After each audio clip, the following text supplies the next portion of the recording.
नमो नमो श्री जानकी, नमो नमो रघुवीर।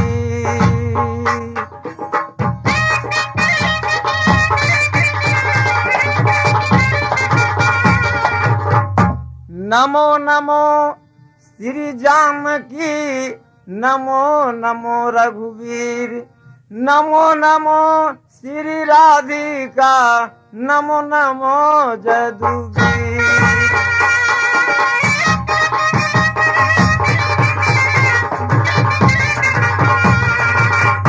जय माता जगदीश्वरी, सदा करो कल्याण।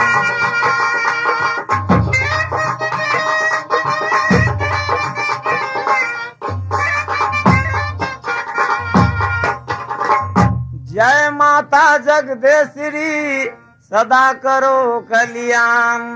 पग पंचे श्री नाम की, नाटक रचत बखान।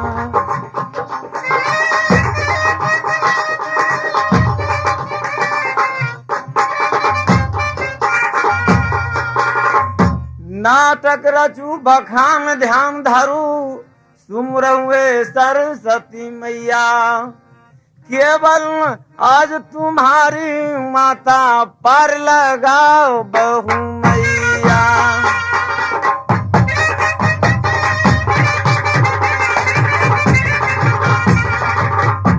जल बिछे गज को ग्रह पकड़ा, गुहार करत गोसैया।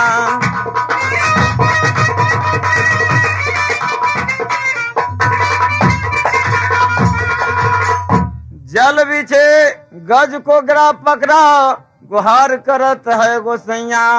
भरी सभा के बीच में, दो पति लाज बचैया।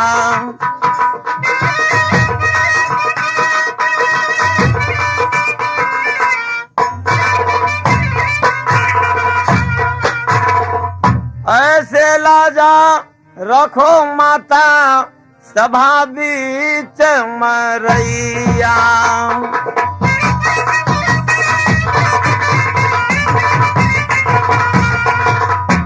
ऐसे लाजा रखो माता, सभा बीच मरैया। कहे बना के बाबू देविंदर सानी, नाटक के खेलवैया।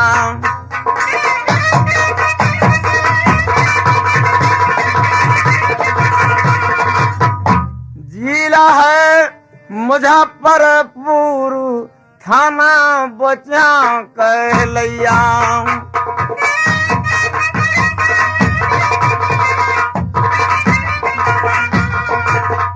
जिला है मुजफ्फरपुर, थाना बोचा कहलैया। शुभ ग्राम है बोचे में, नाटक के खेलवैया।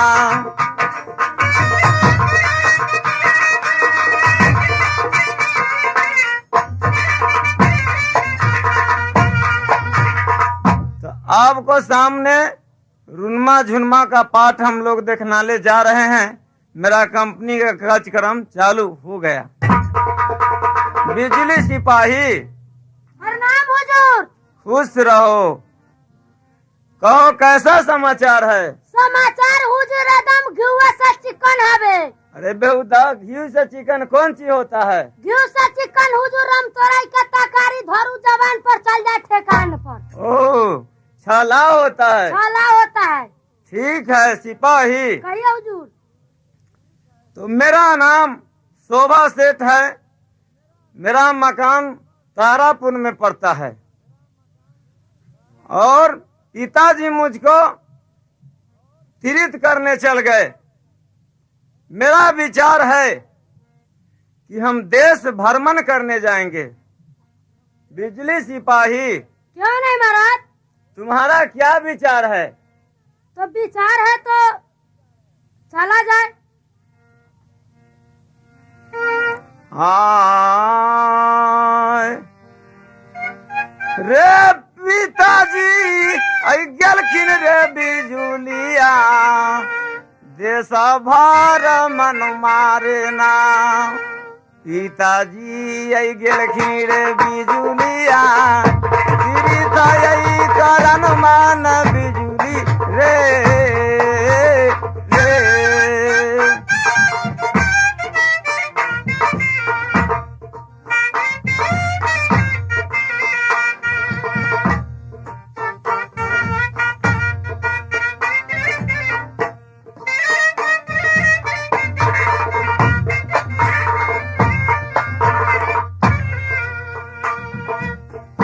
हमहू त जबै रे बिजुलिया देशा भार मन मारे ना।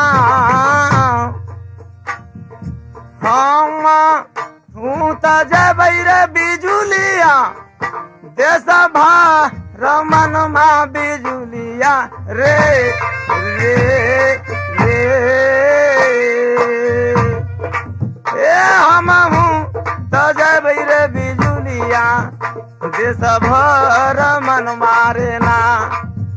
हम हूँ कदबै रे बिजुलिया देश भर मन मा बिजली रे रे रे।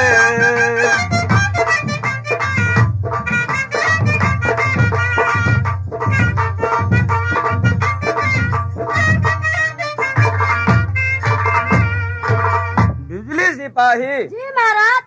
मेरा इच्छा है कि देश भ्रमण करने जाएंगे। अच्छा ठीक है, तो आप देश भ्रमण चलना ही होगा। तो हुजूर हमको खैनी चूना कोठी का कहना पर छूट गया है। खैनी चूना तुमको छूट गया है? जी, हम घर से आते हैं लेकर। तो ठीक है, जल्द लेकर आओ। अच्छा ठीक है, हम जाते हैं।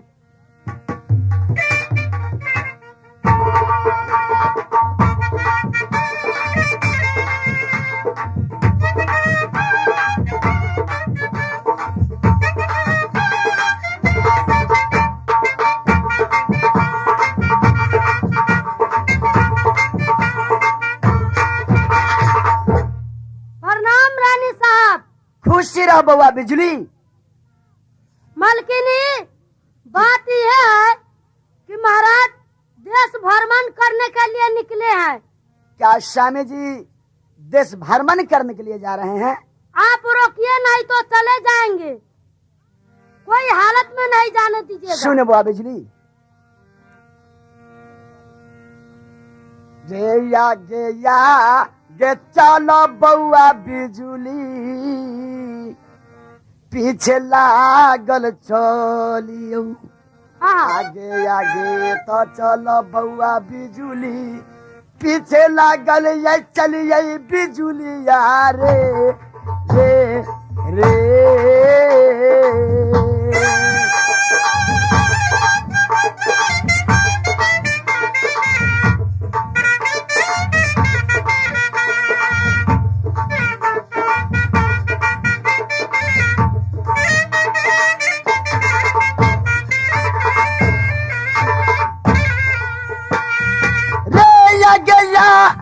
चल बउआ बिजुली पीछे लागल ये चलिए रे ना।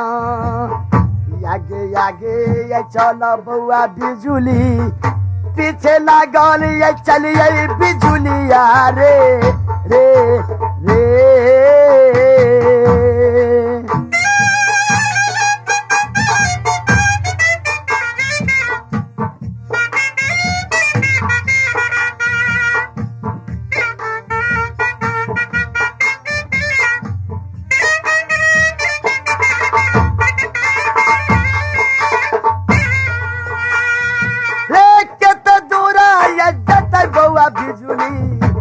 निराय मुहियार ना केत दूरा तजत बउआ बिजुली ये सब हराय मनमा बिजुलिया रे।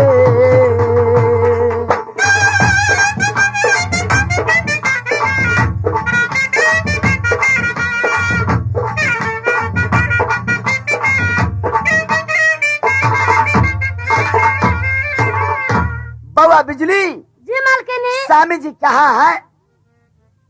यहाँ गए। प्रणाम स्वामी जी। खुश रहो महारानी।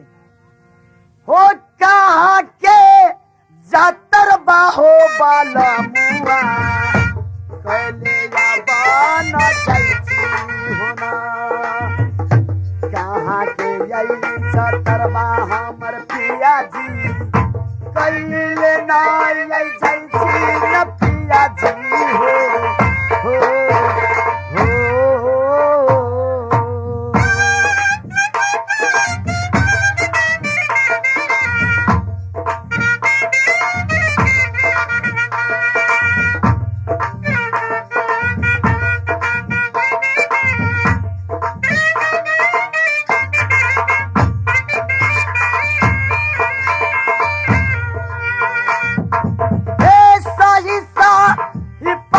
हमर पिया जी हमारा ता बतैतियो ना सही सही ये पाता हमर पिया जी या जो दिन यही बतैती न पिया जी हो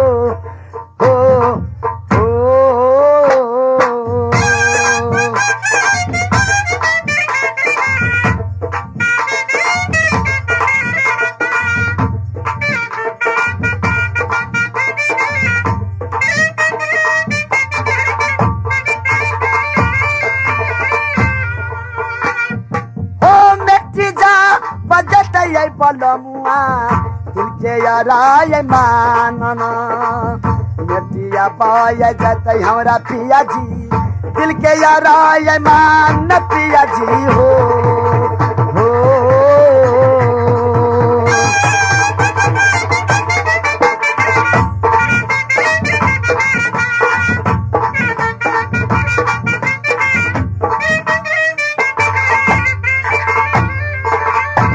पिया जी महारानी आप कहाँ जा रहे हैं हम मुझे बताइए। देश भ्रमण में जा रहे हैं। पिताजी तीर्थ करने चल गए। मेरा विचार है कि देश भ्रमण करेंगे। क्या आप देश भ्रमण में जा रहे हैं? हाँ महारानी।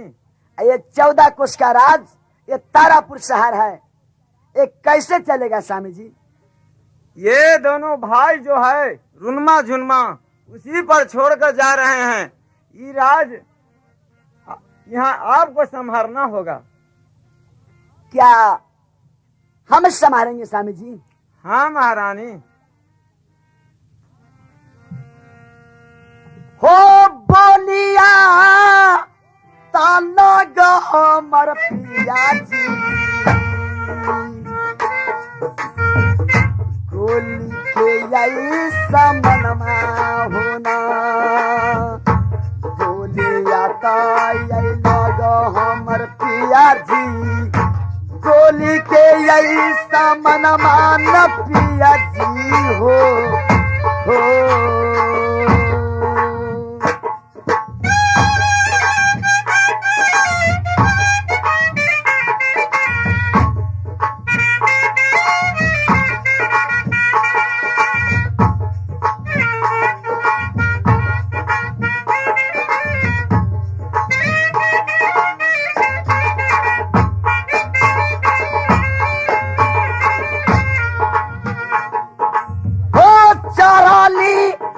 बनिया हो बलमुआ रानी ना यही है मनती के ना चढ़ली यही जबनिया हमर पिया जी रानी ना यही है मनती के लगैया हो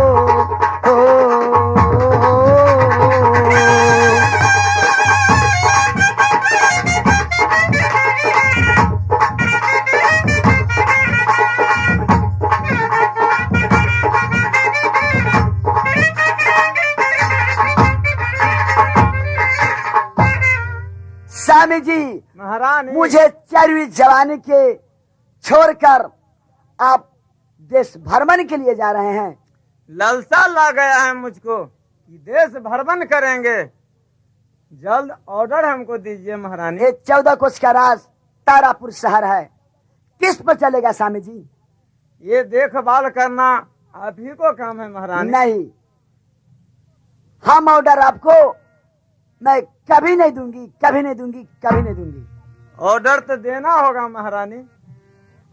हो बचाया बदोरा हमारा लागैया नाया बाय झूना होना नरी का तो ये देवरा हमर लागैया तारा पुरिया सहरिया में पिया जी हो हो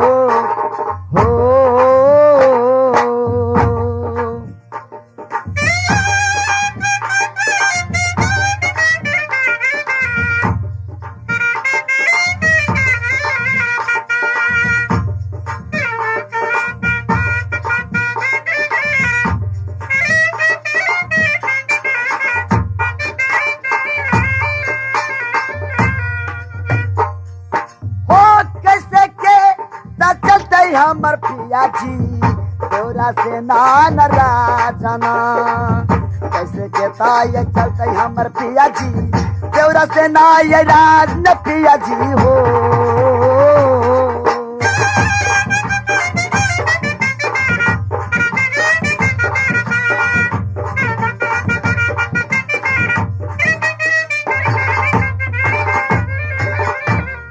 देखो महारानी, वो दोनों भाई जो रुनमा झुनमा है, तुम उसको खाना उना खिलाकर और स्कूल भेजना।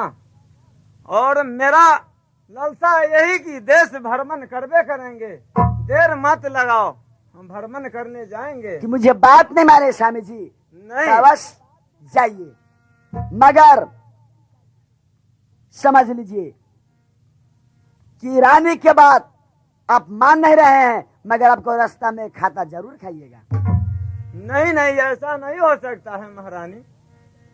बात काट के जा रहे हैं तो आप सोचिएगा।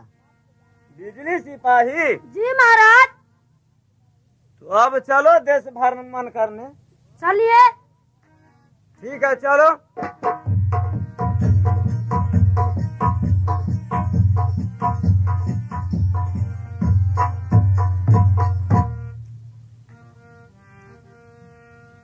हमारा ही नाम बालाराम डोम है और हमसे बड़े भाई हैं, उनको नाम है कालाराम डोम।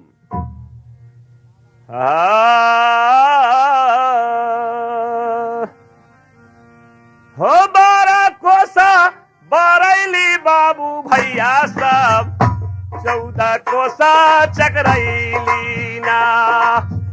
12 कोसा बरैली बाबू भैया सब, 14 को चकरैली ना लगैया हो हो हो।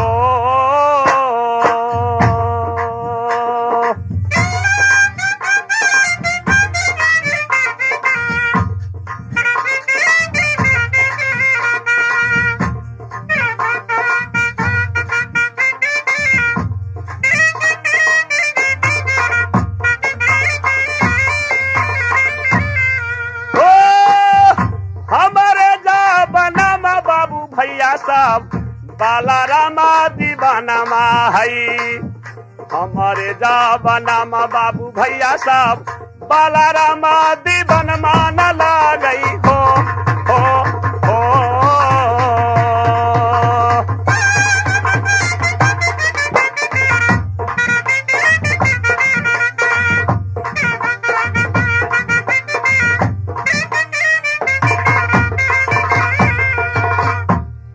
हमारा नाम है बालाराम डोम, हमारा घर है सादापुर में।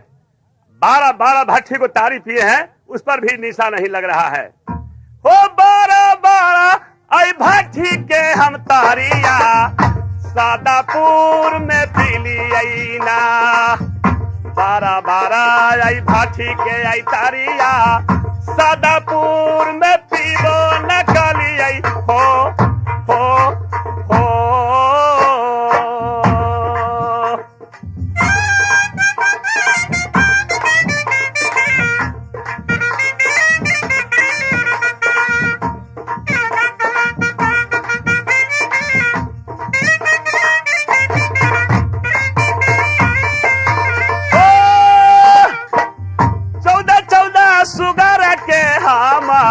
चिखाना में उड़ा बैले 14 सुगारा के हामा, चिखाना में उड़े बे न करिए हो हो हो।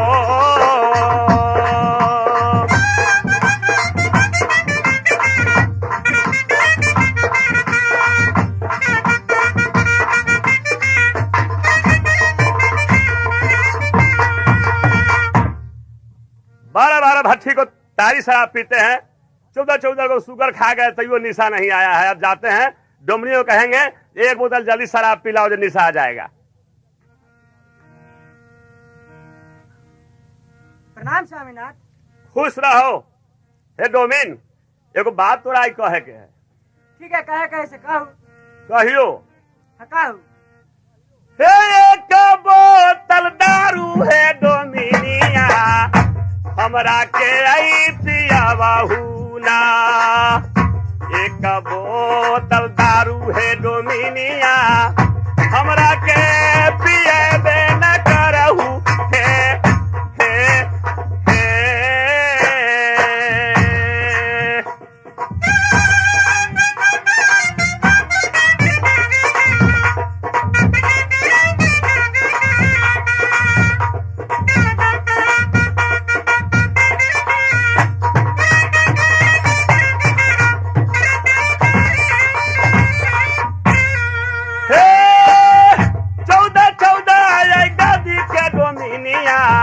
तारी हमाज पिलियना 14 गो आई सुगर है डोमिनिया, चिखाना में उड़े दे न टलियै। हे हे हे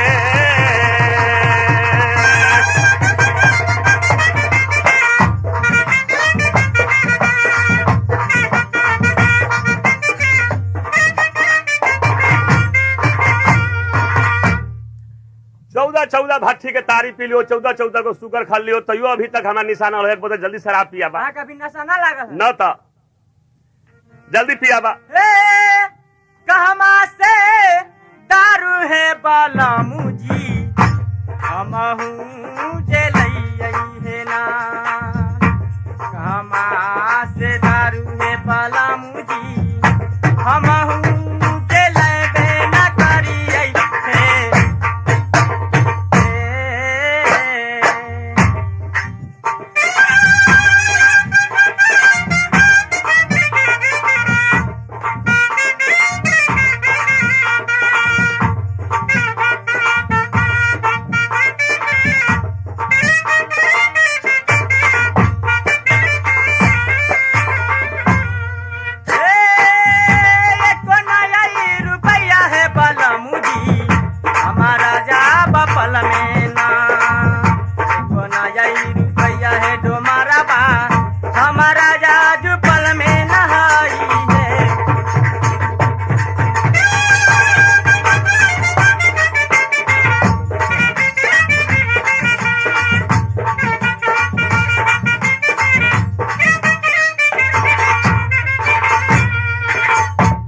पैसा ना हो ना तो दारू न पिया वाला निशाना लागल है से।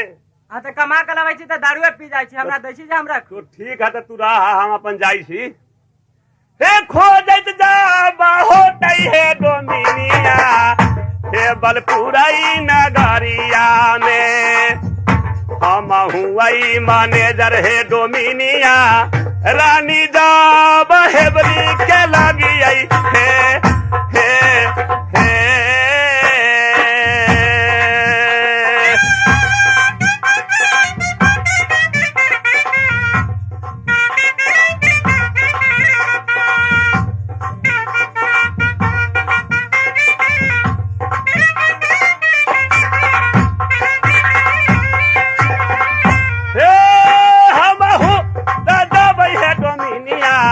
हे बलपुर नगरिया में टेबल सिंह खोजत है डोमिनिया, हमारो जाब होबे न करथिन हे हे हे।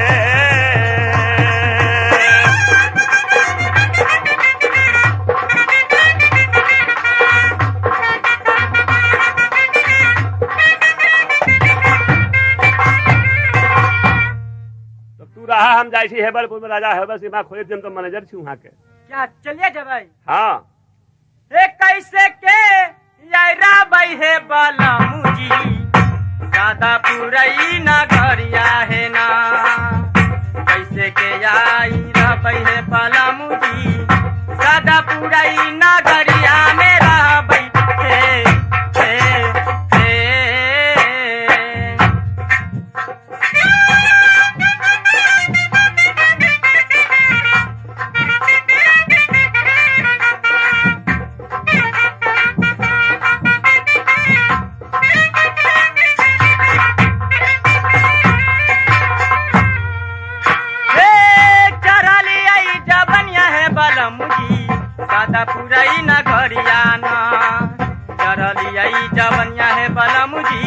सादा पूरा नगरिया में लगैया रे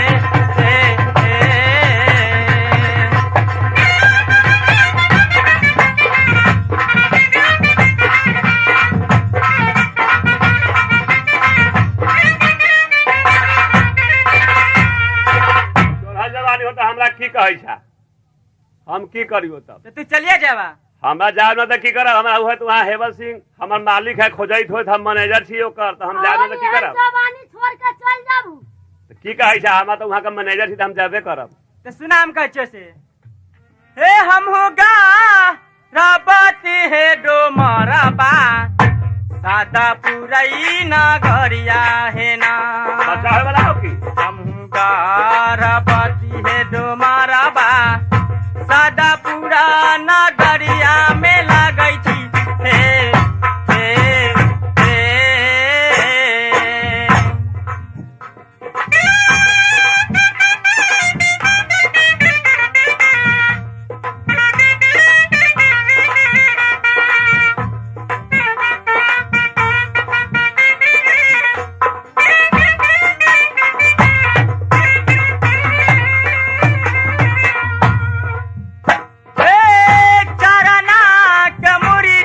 कचरी हमारा लागी लइहा है ना पूरे कचरी चाराना के मुढ़िया बकचरी जो चला था हमारा लागी लइहा तुम्हारा बा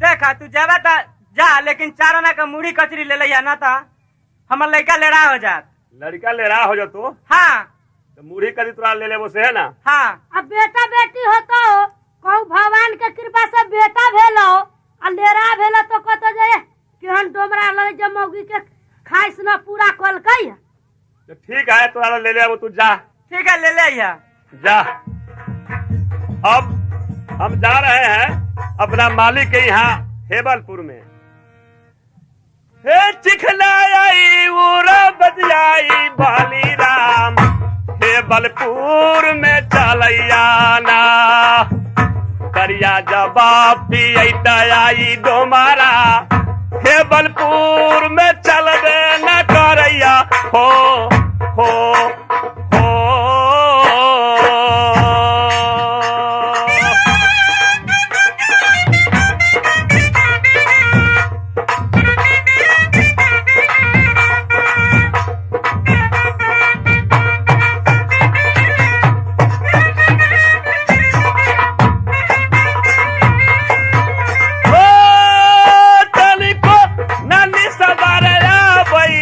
बलराम डोमारा बाके तनी कोई निसबा नया बई बलराम डोमर बाके आवई हो हो हो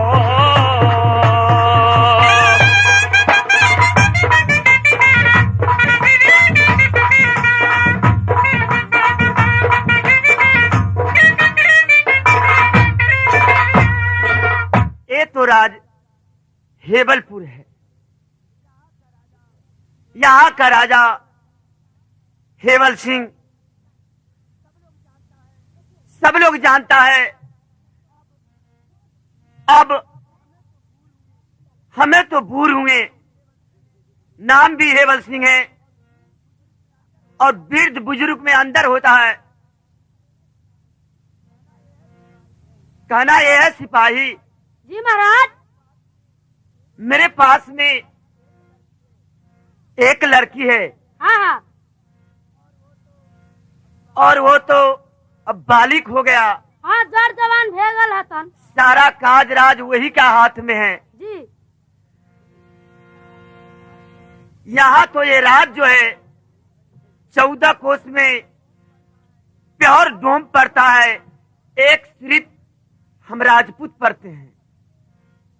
जी। तो हमें तो अपने लड़की के लिए कुछ सोचना पड़ेगा, इसलिए कि तुमसे एक विचार लेते हैं। अपना सिपाही जो है मैनेजर है मैनेजर। हाँ, हाँ, तो बहुत बलवान है। अगर वो आएगा ना तो उससे विचार लेंगे। ओ बलाराम मैनेजर साहब दिया कहते हैं। बिल्कुल सही। जी। एक बात और है, डोम धनकार का जात है। हाँ, कहीं जाता है तो पीने उने लगता है, उसमें लेट भी हो जाता है, समय से ड्यूटी नहीं करता है। जी। और वो जो आ जाएगा ना, हाँ, तो उससे कोई अब और बात करेंगे इस लड़की के विषय के लेकर के कि अगर जितना जल्दबाजी में शादी हो जाता ना तो बहुत अच्छा होता। क्यों नहीं महाराज, आप बात ठीक कर रहे हैं। है ना? जी। अगर शादी जो हो जाएगा ना हाँ, तो हम भी नीचे रहेंगे। अच्छा ठीक है, तो हम जा रहे हैं बुलाने।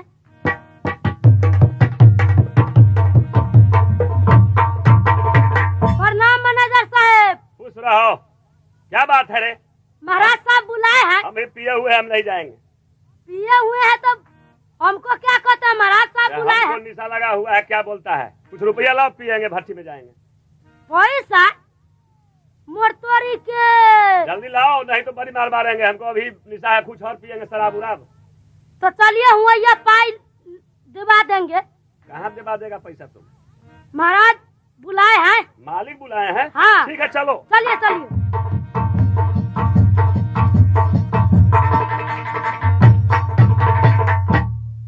प्रणाम महाराज। शुभ आशीर्वाद है। बात इसमें यह है,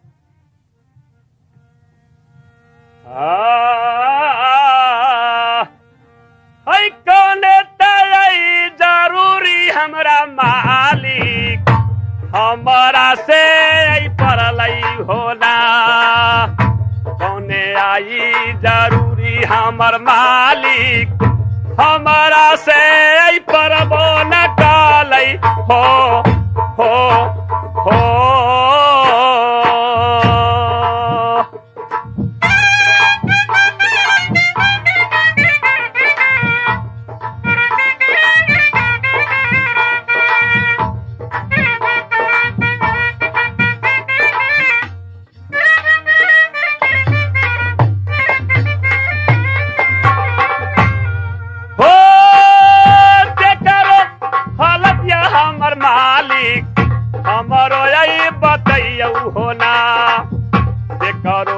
हालत या हमर मालिक, हमरो यही बतेबे न करियौ हो हो हो।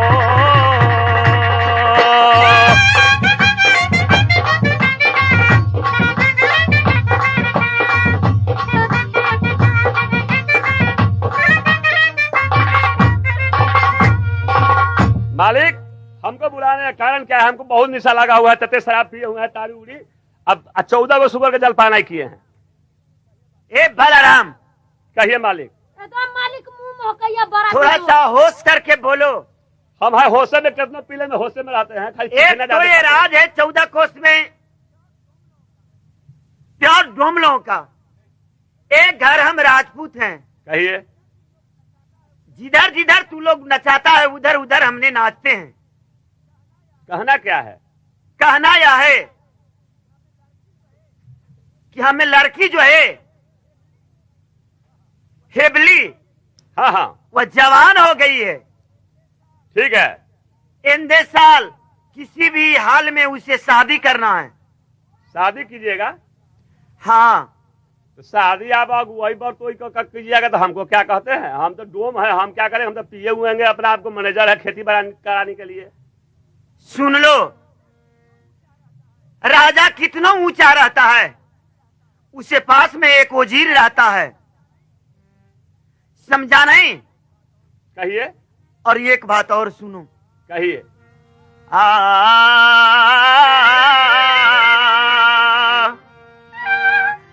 पान के आई बीरा जयदीन बलराम लिया हो ना। पान के आई बीरा हो बलराम, कोई रास्ता जो बतिया पर रखियो हो। पान के ये बीरा ये हो बलराम रसता यही चौघटिया पर के आई बीरा हो बलराम रसता यही चौघटिया पर रखियो हो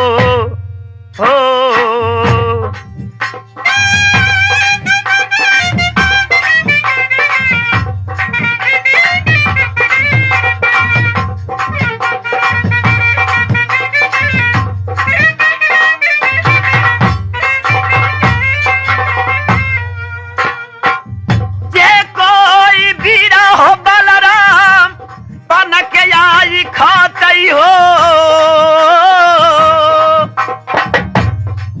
जे कोई बीरा हो बलराम बन के आई खातई आई बलराम हो घिसटता ये लैया हो बलराम हमरो दरवाजे पर सटत लैया हो बलराम हमरो दरवाजे पर हो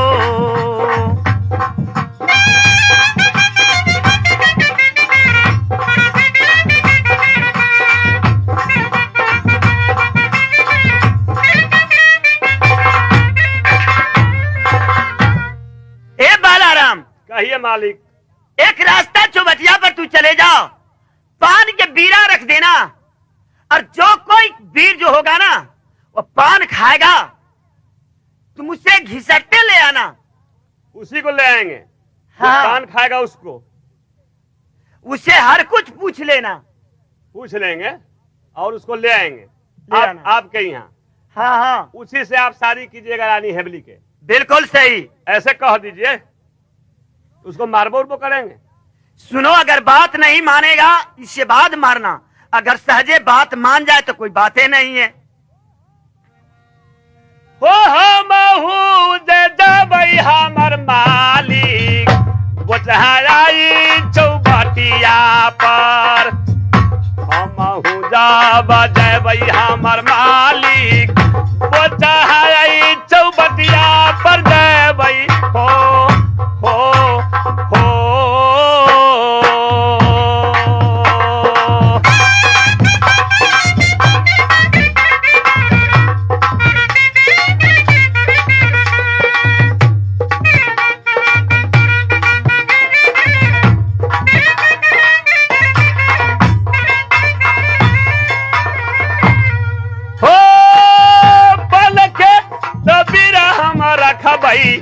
वो चढ़ाई चौबटिया पर।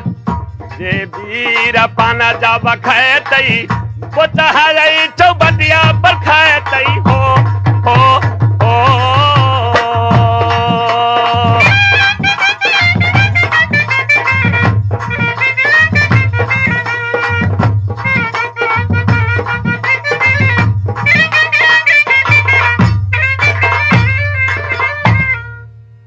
सिपाही जी महाराज, तुम चलो हमारे साथ, हम तो मैनेजर है, हम नहीं पान उठाएंगे, हम पिए हुए हैं, सद्य भसिया रहा है।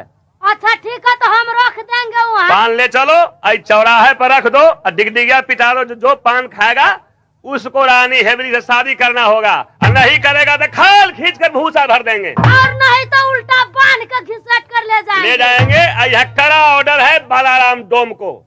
यहाँ 14 कोस में डोम का राज है, दूसरा कोई बोलेगा तो खाल खींच कर भूसा भर देंगे। अब पान का बीरा हम रख दिए हैं, रख दो और डिगडिगिया पीट देते हैं। फिर दो। हाँ, सूचना दे जा रहा है, अगर ये पान का बीरा जो कोई खाएगा वो रानी हेबली से शादी करना होगा, और नहीं करेगा तो उसको उल्टा बांध कर और मारते पीटते ले जाएंगे महाराज के पास। बिजुली जी महाराज, हम लोग देश भ्रमण करते करते यहाँ तक चलाए। जी चला है, तो अब कुछ दूर और चलिए। कुछ प्यास बुझा रहा है बिजली। हुजूर, पान का बीरा लेखन बुझाइया। तो ये है पान के बीरा खा लेते हैं जो प्यास बुझा जाएगा। ना ना, अभी ना खाओ पान का बीरा, चलो कुछ दूर और बढ़ो। नहीं नहीं, ना हम पान के बीरा खा लेते हैं। ना अभी ना खाओ हुजूर। नहीं, तुम कितना हमको समझाएगा, लेकिन पान के बीरा हम खा लेंगे। जबरदस्ती करते हैं, आप नहीं खाइए तो हम कहते हैं। ले हम पान के बीरा खा लिए। आप तो जुलुम कर दिए महाराज। क्या जुलुम हो गया? पान का बीरा खा लिया, अब देखिए उधर। अरे कौन है पान के बीरा खा लिया है रे? बिजली। अरे पान के बीरा कहाँ खाया है? कौन है तुम? कहली ना। ये कौन है? कहे नहीं बोलता है? बाप रे बाप। इधर देखो। मालिक। रे कथी लागी पन मार बटोहिया, तू दबाई खैले रे ना। कथी लागी पन मारे बटोहिया, आजू दिन खैबे न कलही रे रे रे।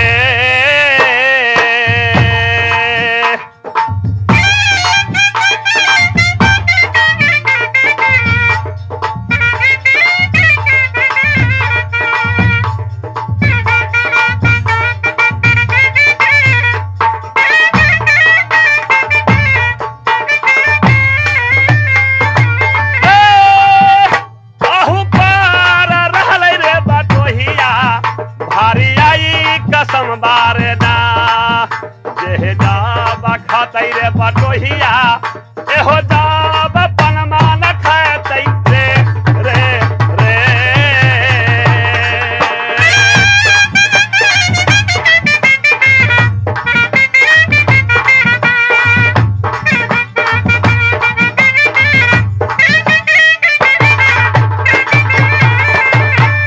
बटोही, तुम पान का है खा गया है, इस पर कसम था।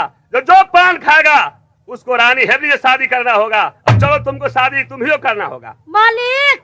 बिजली। वही दिन रात लगी यहाँ के समझावत रहली रह कि जाई पान का बीरा न हब दिन खाओ। अब बात का मुठिया लेना है, पर दिन घोट गली कैसे। बिजली जी। अगर जानते हम कि पान के बीरा पर कोई बात है तो पान के बीरा नहीं खाते। हमको प्यास लग गया था, हम सोचे हैं कि पान के बीरा खा लेंगे तो कुछ प्यास मुझा जाएगा। वही लगे हम बार बार समझावत रहली कि हुजूर ना खाओ पान का पान तो बीरा। खा लिया। मैं तुम जात कौन है? हम जात के हम छत्री हैं। तुम्हारा नाम क्या है? मालिक अब चालू ना, तब कथी मेरा पूछे। नाम शोभा सेठ है। शोभा सेठ। घर कहाँ है? तारापुर में पड़ता है। ओह, तब तो ठीक है। हम लोग मारे क्षत्रिय हैं और तुम भी क्षत्रिय है, तो शादी कर लेगा तो क्या होगा? शादी उदी के बाद छोड़ दीजिए। मालिक शादी उदी का बात छोड़ू, चलो अब। शादी उदी को बात छोड़ दीजिए कि शादी हम नहीं करेंगे। शादी नहीं कैसे करेगा हम आज तुम? अगर मालिक। जानते हम कि पान के बीरा में कुछ पड़न है तो हम नहीं खाते। शादी तो करना ही होगा। नहीं आओ करेगा मालिक, ई तो शादी यहाँ के भेल है, तो फिर उ शादी कैसे करवाई। कैसे शादी करेंगे बिजली? शादी नहीं करेगा। जानते हो हमारा नाम है बाला राम डोम। बाप रे रे बाप। पिठिया के खलरी रे बटोहिया, मालिक। आजू दीना भाग उरे चलो हाली। बउरे ना। पिठिया के खलरी रे बटोहिया, बाप रे बाप। आजू दीना उरे बेना कर बउ रे रे रे।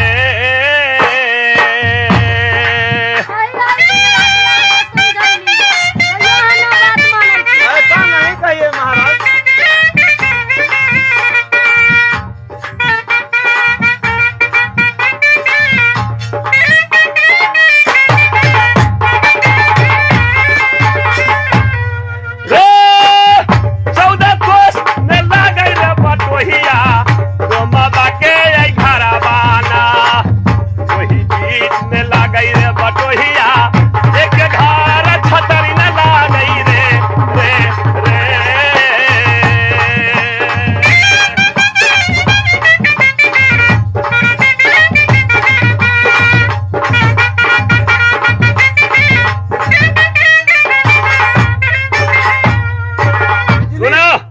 इस जगह 14 कोस में खाली डोम का बस्ती है। एक ही घर छत्री है। जिसका नाम है हेबर सिंह। और तुम भी छतरी है, चलो शादी कर लो, नहीं तो पीठी को चम उड़ा देंगे। मालिक सिपाही कहली ना हुआ मालकिनी समझालक ना आई आई दिन रात ला कि जा ना नहीं जाओ। चलेगा तो लो, फिर लो। बिजली अरे बाप रे बाप, हमरा चोट लगैया, काले काले मन करैया रे। चलो नहीं तो लो। अरे बाप रे। चलता है कि नहीं, बोलो जल्दी। मालिक भागू ना नौक से। नहीं जाएंगे हम। तो फिर लो। अरे बाप रे बाप, मालिक चोट बड़ी कस के लगैया लेकिन।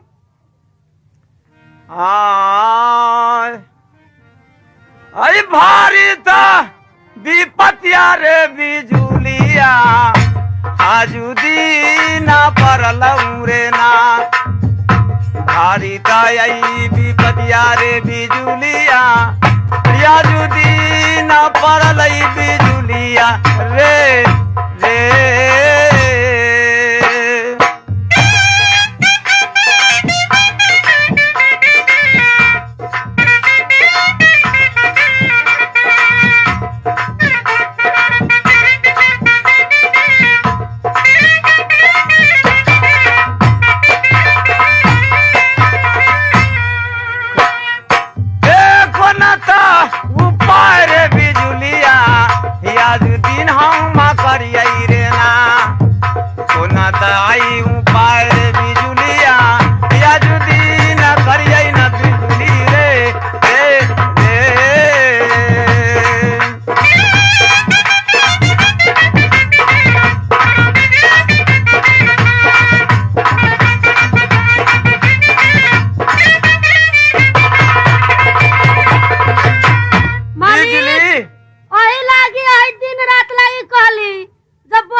अब तो हम गलती कर लिए बिजली, अब क्या करेंगे? अब तो उल्टा बांध बांध ये जा रहा है। जल्दी चलो।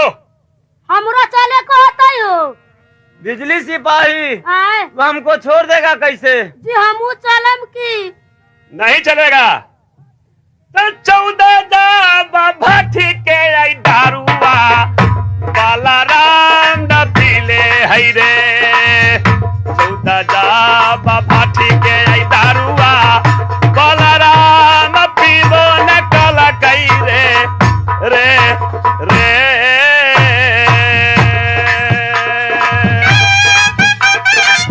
मालिक ये तो शादी होते जाने बुझाइयो।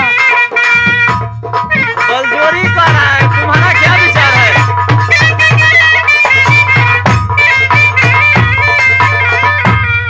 रे जल्दी से चल रे बटोहिया देवलपुरा नगरिया में। जल्दी से आई चल रे बटोहिया देवलपुर नगरिया न चलही रे रे रे।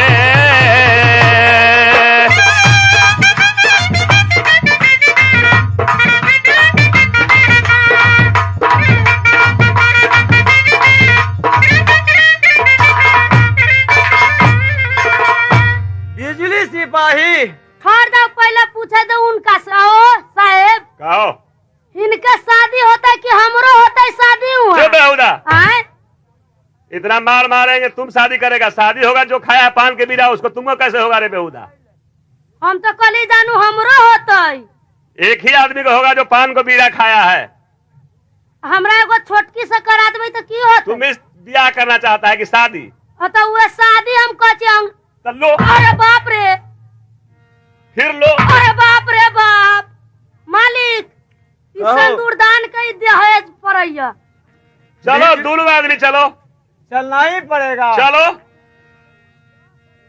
बिजली जी मालिक, क्या करेगा अब? अब चलना ही होगा कि अब कथी करब? तो ठीक है, ले चलिए। चलो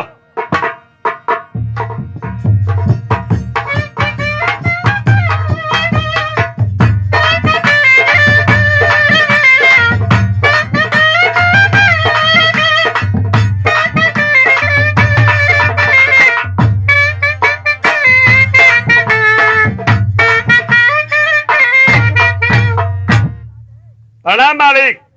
शुभ आशीर्वाद है बालाराम। ये बताओ बलराम, जिस काम से तू गया था वो काम तुम्हें पूर्ति हुआ? हाँ हाँ, पूर्ति हो गया। बालाराम जहाँ जाएगा वो काम क्यों नहीं पूर्ति होगा? वो तो काम अवश्य हो जाएगा। किसी तरह का दिक्कत नहीं तो पड़ा है? कोई दिक्कत नहीं हुआ है।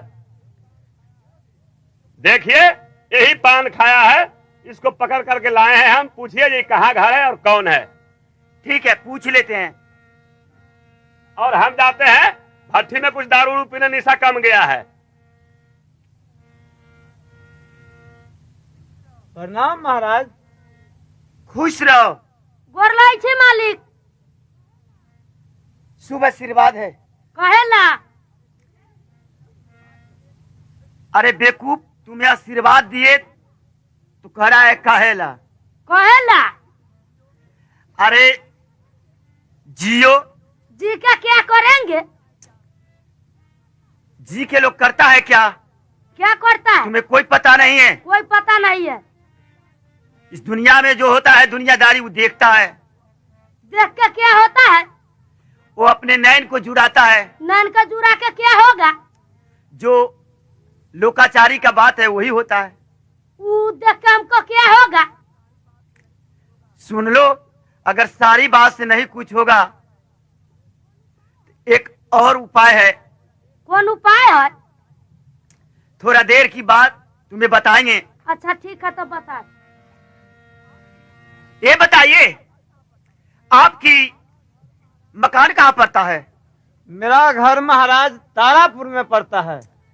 तारापुर में? हाँ महाराज। आपका नाम? मेरा नाम शोभा सेठ है महाराज। आपको पिताजी का नाम? पिताजी का नाम ओ, मुझको भी याद आ गया। आपका पिताजी का नाम है तारा सिंह। हाँ महाराज। तो आप अपने पिताजी का नाम बोलने से क्यों पीछा पड़ते हैं? डर लग रहा है क्या? आप पकड़ कर आपको सिपाही लिया है, इसलिए हमको कुछ भय लगता है, इसलिए नहीं कहते हैं महाराज। सुनिए, यहाँ डराने का कोई बातें नहीं है, घबराने का कोई जरूरतें नहीं है। आप भी राजपूत का लड़का है, मैं भी राजपूत हूँ।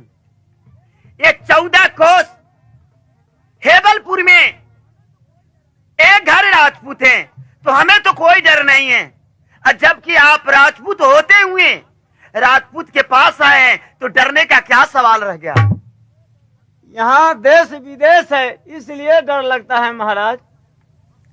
देश विदेश का वजह से आपका डर लगता है? आप पर कोई आरोप बताया है? हाँ महाराज। क्या बताया है? बताया है कि जो पान के बीड़ा उठाएगा उसको शादी करना होगा। ये तो बिल्कुल सही है। ये राज है मेरा, मेरा ही नाम है हेबल सिंह। और मेरे पास जो लड़की है उसे हेबली नाम है। वो कुमारी है, उससे शादी करेंगे इस लेकर के हमने पान को बीरा रखवाए थे। और हमने कहे थे कि जो कोई वीर ये पान का बीरा चबाएंगे, जो कि छतराना होगा, उसे पकड़ के लाना। नहीं महाराज, ऐसा नहीं कीजिए। क्या? ऐसा नहीं कीजिए। मालिक उनको तो मुझको शादी माफी हो गया है। कर दीजिए। ए हरामजादा, आए? सुनो, सारी बात के तुम छोड़ो। जहाँ चांद सूरज प्रकाशा वहाँ दीप का क्या है आशा? ये बात तो ठीक है कहै छी। जानते हो?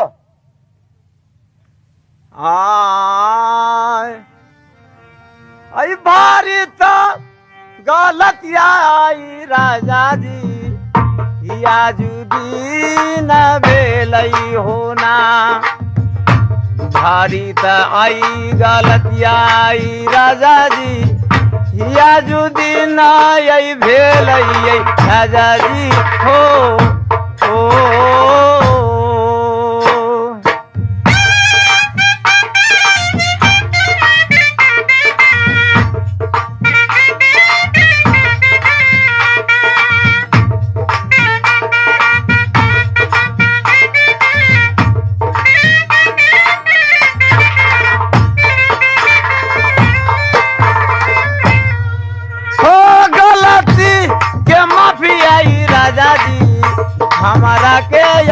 करियौना गलती के ये माफी हम राजा जी या जुदीना ये करियौना आ जाओ